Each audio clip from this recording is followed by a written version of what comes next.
Saudaraku yang dirahmati oleh Allah Subhanahu wa taala.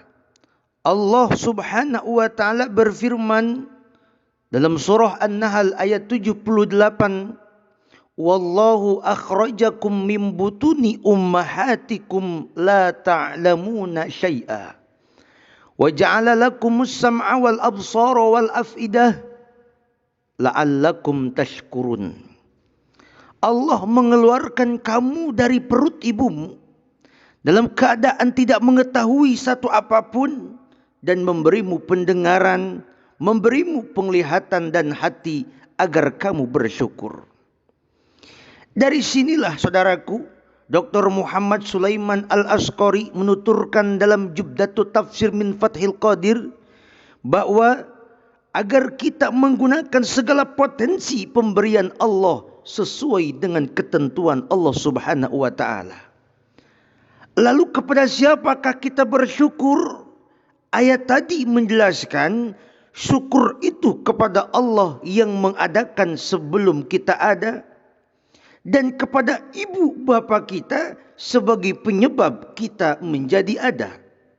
Rangkaian antara perintah bersyukur kepada Allah dengan berbakti kepada kedua orang tua menunjukkan bahwa tidak bisa dikatakan bersyukur kepada Allah kalau belum bersyukur kepada kedua orang tua. Kenapa? Ridallahi fi ridal walidain wa sukhtullahi fi sukhtil walidain. Ridhonya Allah terletak pada ridhonya kedua orang tua. Murkanya Allah pun terletak pada murkanya orang tua. Saudaraku, dengan apa lagi kita bersyukur kepada Allah?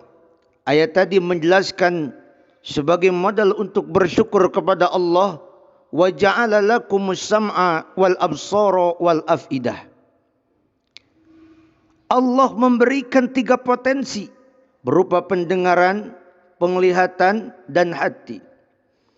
Dengan pendengaran kita dituntut mendengarkan ayat-ayat qauliyah, kalam-kalam ilahi dan nasihat-nasihat kedua orang tua.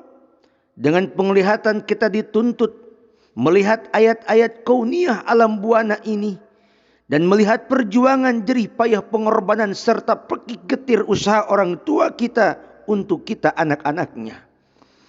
Apalagi bapak kita rela dari pagi hingga sore, peras keringat banting tulang, bersimbah peluh, berkuah keringat mencari nafkah demi anak-anaknya.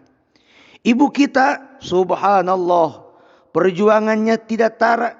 Sejak hamil berpayah-payah, membawa buayan dalam keadaan lemah, melahirkan dengan sangat susah. Hati terasa resah, bahkan keringat dan darah bersimbah.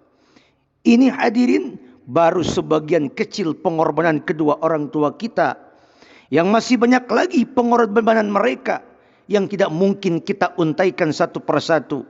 Walaupun seluruh pepohonan kita jadikan pena dan air laut kita jadikan tintanya, tak pernah habis kalau kita membahas jasa-jasa kedua orang tua.